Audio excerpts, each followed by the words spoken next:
Hey, I noticed you a little new Albion there. I was just wondering if, I don't know, maybe you want a little help in learning the ropes enough? Give you a little heads up on what's going on, how to progress and whatnot.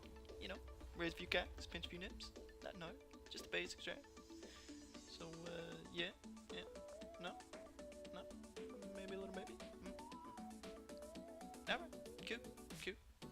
Well, let's get this going. My name's Froggy, and I'd like to be the first to welcome you to Tier 1.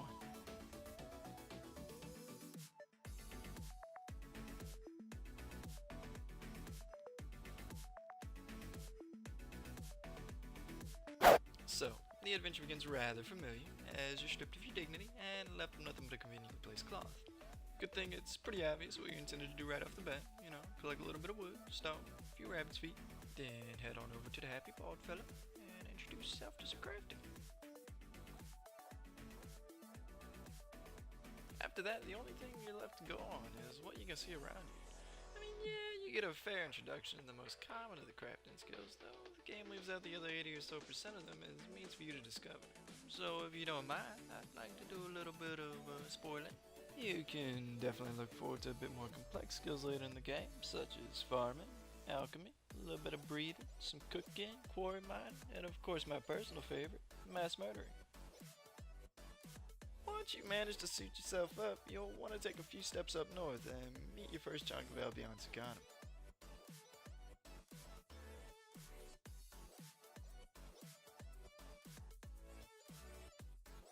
So I hope you brought a game plan, because now you're on your own, and you look like you just robbed a party city.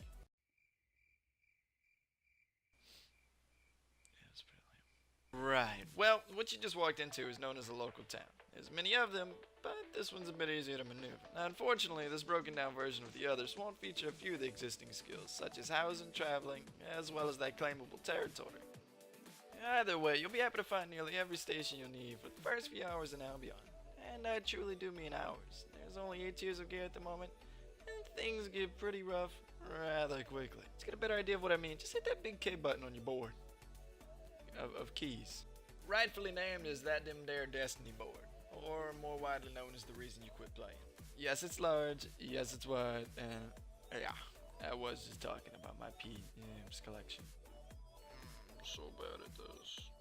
Whether you love it or you hate it, this giant web of progression is now your guide, your best friend, your one and only. If there's any time where you're wondering what path you have to take to unlock crossbows, or maybe how long it'll be till you can start milking your own goats, just hit that magic key and Destiny Boy will be more than happy to comply. In the end, the choice is completely yours. Start at whichever point your little heart desires, as you're more than likely going to tie into one of the other many offered skills along the way. Just because you've 360 no-scoped enough for a minute in order to move on to the next hit, doesn't mean you've taken the time to craft enough of that MLG sniper rifle to do so. Same goes as if you would have crest enough rocks in order to start dry humping some bigger ones. That doesn't mean you've got the thrusting skill to do so. Kinda get where I'm going here. In a nutshell, the game takes time, and you're gonna likely find yourself with something to do 99% of the time you are logged in. And that 1% is only really gonna be seen when you're mapping out your next resource room. And yeah, try not to die. You kinda lose everything when that happens. That means your mount too. And what little bit of dignity you still had left.